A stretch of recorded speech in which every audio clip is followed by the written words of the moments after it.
qu'est-ce que vous avez comme produit pour essayer de vous soulager? Le premier produit que vous allez trouver sur les tablettes de la pharmacie, Sinus Rinse, 2 fois par jour chez les adultes. On pense que le vaporisateur est moins efficace pour les adultes. Le deuxième produit, c'est un produit sur lequel je vous dirais qu'il y a une petite alerte. C'est quand vous avez une bouteille et que c'est écrit décongestionnant. Je vais t'arrêter, Daniel. Je veux juste parce que sinus rinse, pour moi, en tout cas, c'était pas si évident de comprendre la nuance. Donc, c'est quoi, grosso modo? Tu dis que c'est mieux en vaporisateur, mais peux-tu juste nous expliquer en deux mots, c'est quoi au juste?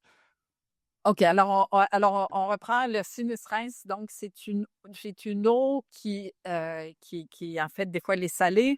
Vous avez des petits sachets qui se trouvent dans une boîte que vous pouvez trouver en pharmacie, ou bien vous prenez de l'eau distillée, vous ne prenez pas l'eau du robinet.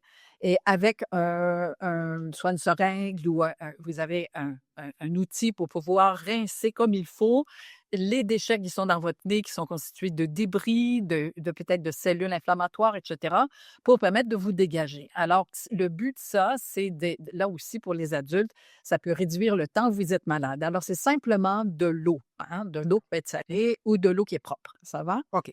Là, on tombe dans la ça, vous sans ordonnance. Le deuxième produit, c'est, vous allez voir, ça va être écrit, il y a plusieurs types, il y a plusieurs marques. On va, pour la France, ça sera différent, mais ce qui est commun, c'est ce qui est écrit sur la bouteille. Quand c'est écrit décongestionnant, il y a souvent un produit qui s'appelle la pseudoéphédrine. Et la pseudoéphédrine, elle est vraiment sympathique dans le sens que quand vous l'appliquez dans vos narines, il y a tout de suite une vasoconstriction et il y a un dégagement. Alors, les gens aiment beaucoup ce produit-là. Comme je dis, il y a plusieurs types. Là, on connaît au Québec beaucoup le Dristan. Et ça, vous pouvez l'utiliser pour 10 jours maximum, une fois par jour. Alors, si vous en avez besoin pour durant la journée parce que vous travaillez, vous le prenez le matin. Et si vous voulez bien dormir, vous prenez le soir. Mais on vous avise de ne pas le prendre plus longtemps. Parce que j'ai rencontré beaucoup, beaucoup, beaucoup de personnes dans ma vie qui avaient une dépendance depuis des mois, sinon des années, à l'utilisation de ce produit-là. Parce que si vous l'arrêtez, et ça, après une certaine période, et je vous ai dit 10 jours, si vous l'arrêtez quelques jours, bang, vous allez avoir un édème, une enflure à l'intérieur de vos narines qui va obstruer votre respiration nasale. Et là, vous allez dire, ah, ben, je vais continuer à reprendre mon produit. Vous êtes soulagé. Et là, vous êtes pris dans une roue de dépendance assez importante. La pseudoéphédrine aussi, attention, parce que pour des personnes qui sont plus sensibles à ces effets vasoconstricteurs, même si c'est donné ou appliqué dans la narine ou dans les narines, ça peut causer, en fait, augmenter la tension artérielle pour ceux qui sont sensibles. Alors, les gens qui ont des différentes prescriptions, ordonnance, demande au pharmacien s'ils peuvent utiliser ce produit. Ça va? Juste pour bien comprendre, Daniel, la pseudoéphédrine, est-ce que ça peut être aussi sans prescription? Ou Tout ça, c'est ça, c'est en c'est le prescription. problème.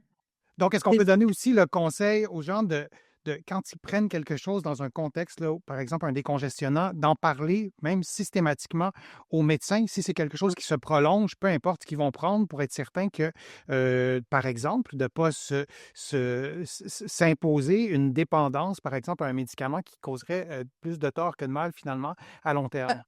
Ben, écoutez, c'est dans un monde idéal peut-être, mais les pharmaciens, du moins au Québec, ont maintenant un rôle très étendu et pour répondre à une question semblable, alors que, bon, c'est écrit sur la bouteille de ne pas utiliser le produit plus que certains jours, plus qu'un certain nombre de jours. S'il y a je vous dirais, c'est davantage pour celui ou celle qui a des médicaments en ordonnance pour lequel le décongestionnant pourrait ne pas, tu sais, parce qu'il y a toujours de l'absorption de votre produit chimique, en fait, de l'éphédrine, et qui pourrait peut-être être nocif pour les personnes probablement plus âgées qui ont d'autres types de médicaments. D'accord. D'accord? OK. Troisième catégorie.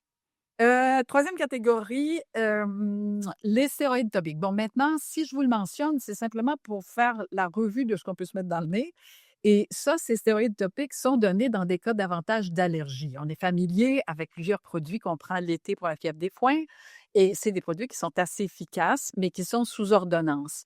Et donc, ce n'est pas tout à fait le produit dont vous avez besoin dans cette période de rhume.